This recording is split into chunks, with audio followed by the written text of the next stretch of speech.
stop, won't let this end. First you wanna go to the left, then you wanna turn right. Wanna argue all day. Hola, ¿cómo estás? Bien, gracias. Sí. Okay, so I want to give you guys a recap of week one, how it's been thus far in España. Um, Ups and downs, good and bad. I've talked to a couple people here and there, and they've kind of asked me like how things have gone, if it's amazing. So I would say it's not necessarily amazing yet, because it's not like I'm on vacation, which I am realizing. I probably realized like by day two. So just to kind of give you an insight. So when I first got in, I got super excited. Landed. I made it safely. I had a layover in Istanbul, and then I came over from Istanbul to Madrid. So I landed at the airport, got my bags. Fiasco at the airport. I had two bags with me, but they were overweight, so I ended up having to get a third bag that I bought at the airport, and then I still had to throw some of my stuff away just because I had too much stuff and it was way too heavy. And I ended up spending like an extra $500 at the airport just to get my bags across the country. But whatever. It already happened. It's done with. I got my stuff here. I'm happy. So what else happened? So yeah, at the airport, I ended up exchanging some of my cash for euro, which was cool. I got a good amount to be able to last me for a little bit here until I could get a bank account. Then a cousin of mine works for Microsoft, and she has a coworker that works here in Madrid. And he surprised me by showing up at the airport to pick me up. And I made sure that I booked a hotel so that I could make it to the hotel straight from the airport with the shuttle, and no one had to worry about picking me up or anything like that. But he was super gracious and came by and just picked me up and took me to my hotel. Super appreciative. One of the things that I noticed, I put in one of my Facebook posts, was that I was completely off on the days. So as far as the time that I booked my hotel, I was a day off. So I ended up booking it a day early, not thinking how long the flight was and not thinking that they're 9 hours ahead. I'm thinking that they're 9 hours behind. I don't know why, but ended up I paid for a night that I didn't get to use, and they ended up canceling my reservation. But luckily, since David went there, he was able to talk to the guys, and they ended up getting me another room. It was a handicap accessible room, but I didn't care because I was tired, exhausted. It was a long flight. But it all worked out, and I made it safely, and I got my room. Yeah, so then I stayed there for a few days. I went out to Madrid, I think the second day there, just to kind of check out the city. So I took the bus into town. I was maybe about probably like 30 minutes from Madrid, I would say, which wasn't bad. So then I got a hotel near in my city so that I can make sure that I was somewhere near my school so I could look for housing the next couple days. Can I tell you that that's one thing that I've been dealing with is trying to stay awake. The time difference here is insane. Like I've never, the other cities and countries that I've been to, all in Asia, I've not had this difficult of a time trying to stay awake. Like I literally will stay up until maybe like 5 o'clock in the morning, go to sleep, wake up around like 12. I'm exhausted, try to grab breakfast or something to eat, and then I go to sleep probably and wake up at like 4. And then I try to start my day at 4 o'clock in the evening, which is pretty much pointless here because everyone is pretty much in siesta between like 2 to 5, 2 to 6. So then I can't really do anything. Everything closes, like the banks and post office and everything. Not post office, but the bank closes around like 2.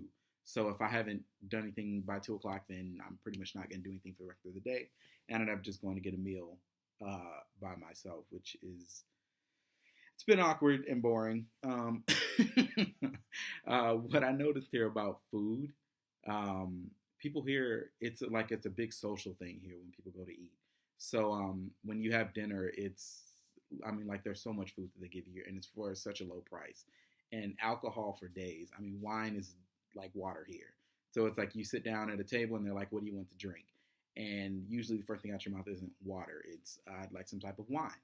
My special drink that I've learned here is Tinto de Verano, which is summer wine. And it's a mix of like a red wine with some type of soda with lemon. And it's such a good drink. It's kind of like drinking mimosas. And for people who know I love my mimosas, I can drink them all day, every day, which is kind of how this drink is. So at least I know I have my Tinto de Verano to kind of fall back on when I don't know what else to order for drinks. But then you have to ask for water. If you just ask for regular water, they'll give you an actual bottle of water that's about $2, where the alcohol is like $1.20. or excuse me, 120 in euro. But then you have to ask for like a glass of water, like vaso de agua, so they can give you an actual glass, so they won't make you pay for it. But again, they give you like one small glass, but they'll give you like a huge thing of wine, just to kind of, uh, I don't know, it's just because everyone here drinks wine or drinks alcohol all day, every day. Even with that, that's been super weird drinking wine with teenagers. Like sitting at a bar or a restaurant and like 15-year-olds walk in and they're just sitting there drinking with you and you're like, guys, where are your parents? I don't understand. This is not okay with me. But then I realized it's common here. And the thing is, it's funny because like they don't drink to get drunk here, or from what I've noticed, the majority of the time they're not drinking to get drunk. As opposed to like in the U.S. when you turn 21, it's kind of like you drink as much as you can, or more than you should be drinking, and then discover the next day what it feels like to have drank so much. But here I feel like they drink it like it's soda. Like, oh, let me get a glass of wine to have with my dinner. But then going with that, the whole social thing. So it's like you get a lot of food. Like you get all these tapas. You can get like six, and then you also get like the drinks, and like they usually come with it. It's a lot of food, and I typically don't have anyone that I know that lives in this particular town in Alcalá de Henares, which is where my school is. So it's like I end up going to grab a meal by myself. And after a while, it kind of gets annoying. So I tend to want to take my food with me so that I can sit in my hotel room. So I don't feel weird just sitting out in public where everyone's like socializing, having a good time, and I'm kind of just sitting there by myself with a whole bunch of food and wine. It just makes me feel awkward. The first couple times it was okay, but then after a while, it's kind of like, all right, honestly, I don't like this. I feel like a glutton just sitting here eating a lot and drinking a lot. So yeah, so even with that, like the food here, it tastes great, but it's a lot of food and it's also very heavy. So I end up going through periods where it's like I may eat like once a day, maybe twice a day, or I would say I'll have one huge meal when I wake up at like 6, and then I will usually around 3 o'clock in the morning want something again, and everything's shut down, like restaurant wise. So I end up eating something like chips or like a sandwich from the vending machine. So I'm struggling trying to get this whole time different thing together because it's not doing me well. I'm not being productive.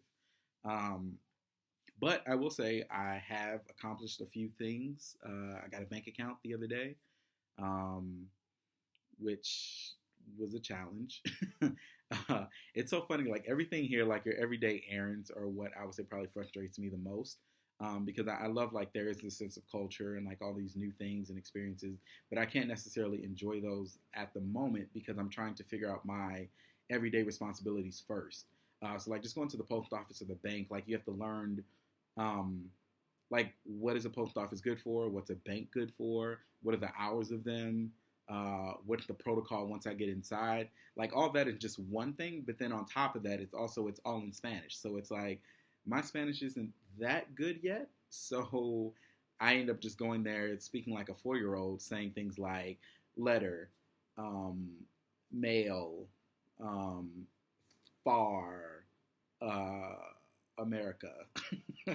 So it's funny because now I realize like when people in the U.S. are from other countries like visiting, and just the way that they talk, and just it's really a big thing of patience, and I can appreciate that people here in Spain have been very very patient with the things that I've tried to get across, and I'm also patient with them also trying to communicate to me because a lot of times people will try to use English if they do know English.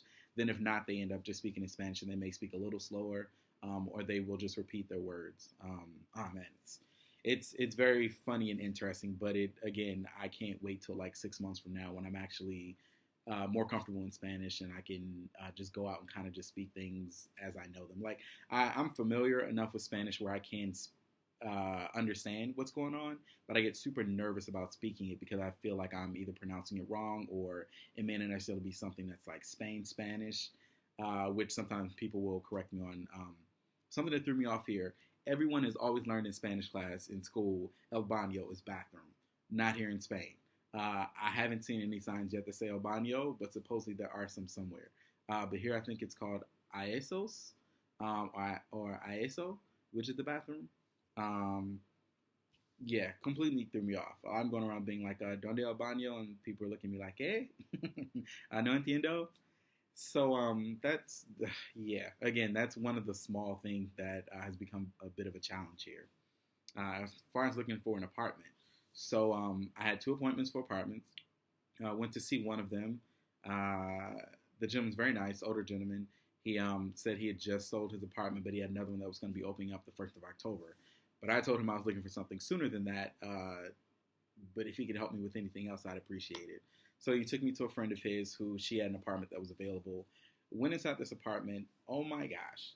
These apartments here are so small. Like I felt like a giant. I got to duck just to like walk through the house and like turn to the side when I'm trying to get into like the bathroom.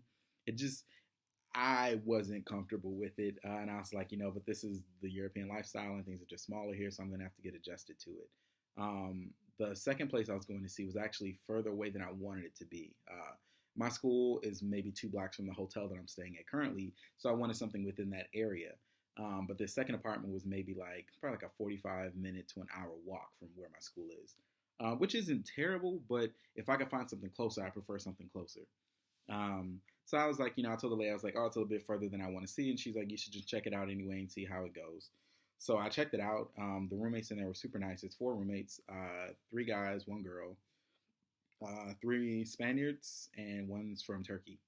Um, this one, 2 of them kind of speak English well, and 2 of them are kind of like learning English. And I told them obviously that I'm trying to learn Spanish, so we said that we'll definitely help each other out. But hanging with them and like seeing it's actually a house, which made things a lot better. Everything's larger roof. It's a lot more space, and I was like, honestly, I was like, seems like a better deal. The price was pretty good. Um, they all seem super friendly. So it's so funny. I mean, talking to some of my other friends that are here trying to do this program, we were talking about like how difficult it is finding an apartment because by the end of the day, you're exhausted because you're trying to speak to everyone in Spanish when you don't speak Spanish well, but you're also trying to like conjugate the verbs and trying to make sure you are communicating everything. Google Translate is like everybody's best friend here. Everybody using Google Translate who's like doing this program and doesn't speak Spanish fluently. But again, Google Translate will fail us sometimes. So the person's like, yeah, what you're saying does not make sense. So I think I get the gist of what you're trying to communicate as we do the same thing when I try to translate what they're saying in Google Translate. It also doesn't always make sense. So we kind of just play this game of trying to get an understanding.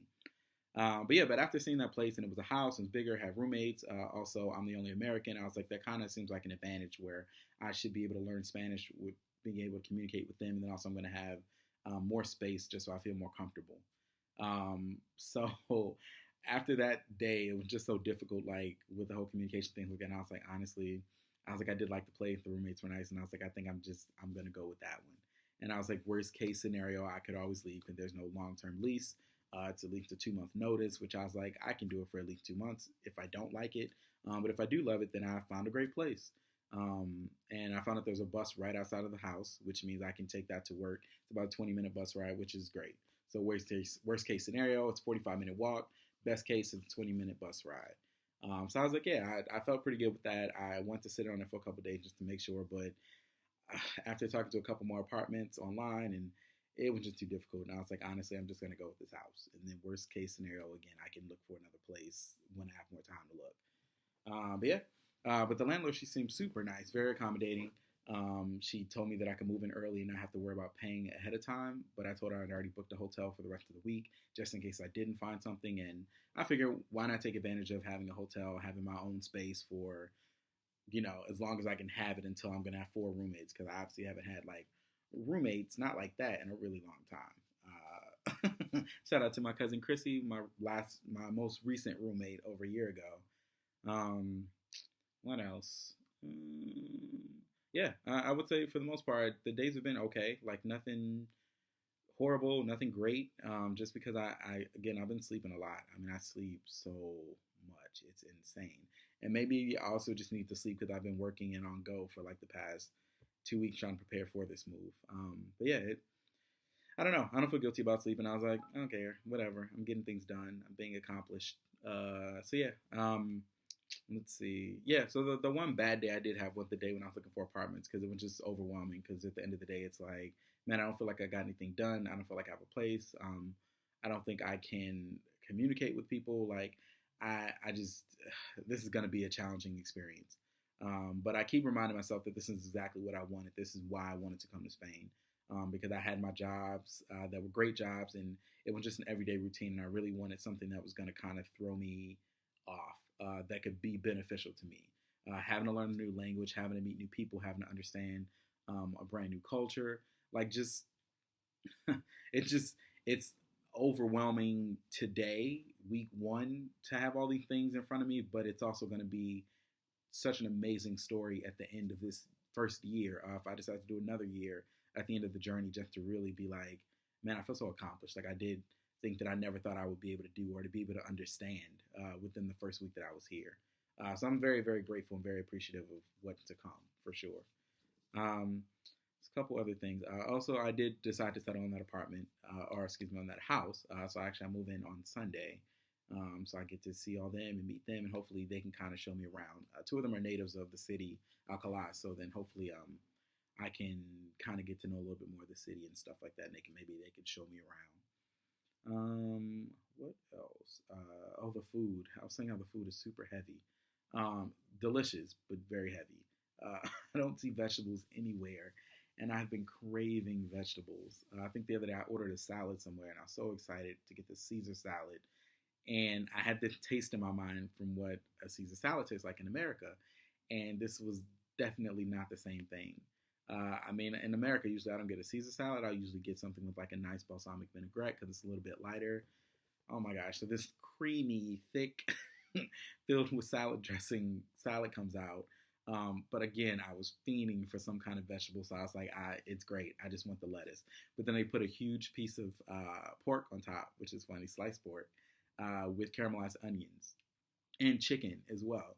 So it's like they're very meat heavy here, which is it's always funny and entertaining. I'm so glad that I'm no longer pescatarian because it makes things a lot easier because now I can just go ahead and just eat um, whatever they put in front of me. I don't have to worry about it, just as long as there's no nuts in it. But I haven't had that problem yet, which is good.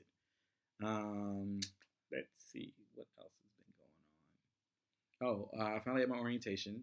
It's so funny. Everyone asked me before I got here about like, oh, so what are you going to be doing out there? And like, how does this program work and all this stuff? And it's so funny because I had no idea.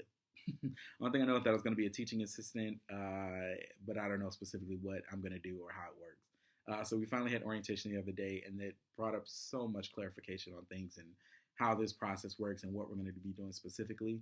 The only thing is that my school, I still haven't talked to them. I emailed them, but they are not communicating with me. So I'm going to try probably go in next week before I start work on Thursday and be like, hey, I'm the guy that's supposed to work here. I'd love to get some kind of schedule worked out with you guys so I know when I'm supposed to come to work. But yeah, most people have already heard from the schools, and the schools have like put them in contact with people, or like the people who've done their worked as a language assistant at their school before contacted them. Just I've got no communication, so I'm hoping that my school is just new at this, so there's some familiar as opposed to they just don't do that. But again, I don't care. It's working with kids, which I love working with kids, and we're only allowed to speak English in the school, so that's kind of exciting because it's going to be comfortable, an easier transition for me. But I just know that when I'm like at home or like things when I'm out in public, I definitely have to really work on my Spanish because being at the school is going to make me too comfortable just speaking English. What else? Yeah, I got to meet some people at orientation, which was great. Some few people from California, which was cool. So we kind of got in contact and shared information so that we can kind of hang out occasionally here. The thing that everyone is doing here is most people are going to be living in Madrid, like in that main city, where I chose to live in my town, which is its own city, Alcalá de Henares, only because it's like a 2-hour commute for me from Madrid to Alcalá.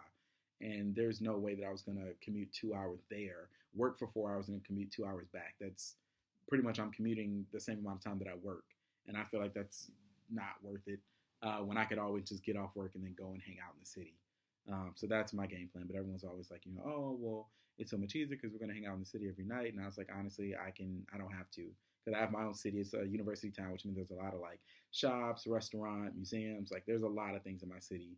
So worst case scenario, I still have things to do. I just may not be able to necessarily do them with the other people that are in the program, which is, it's fine for me. It's a toss up.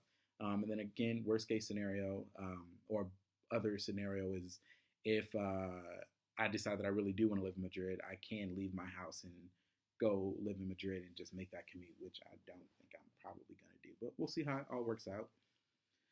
Um, I think that's it. No, I think that's it. I haven't had any issues. Everyone's been super nice. I didn't feel like I was going to get pickpocketed or threatened. There's a there's a lot of restaurants here. I mean, man, when you go out to places like literally, you can just look down the street and there's like 6 restaurants in one little like intersection, and they all kind of look like alleyways at some point. So it's weird because you'll be like, oh, what's down this alley? And you're like, oh, it's 6 more restaurants, and you're like, oh, what's down this alley? It's 18 more restaurants. So it's ongoing. I mean, restaurants everywhere, and they all have something different, which is really cool. They all have Tinto de Verano, which is amazing. I think that's it. I mean, my goal is to maybe try to do one of these videos. I would say maybe once a week, but realistically, I don't know how possible that is. So it might end up being something like once every 2 weeks. I definitely want to report on like the big things, like when I start work on Thursday. So next weekend, hopefully, I'll have something to talk about, like what it's been like working in Madrid. Yeah, I think it's it. If you all have any questions, feel free to hit me up on my cell phone or on Facebook or something like that. I think that's it, guys. Besos.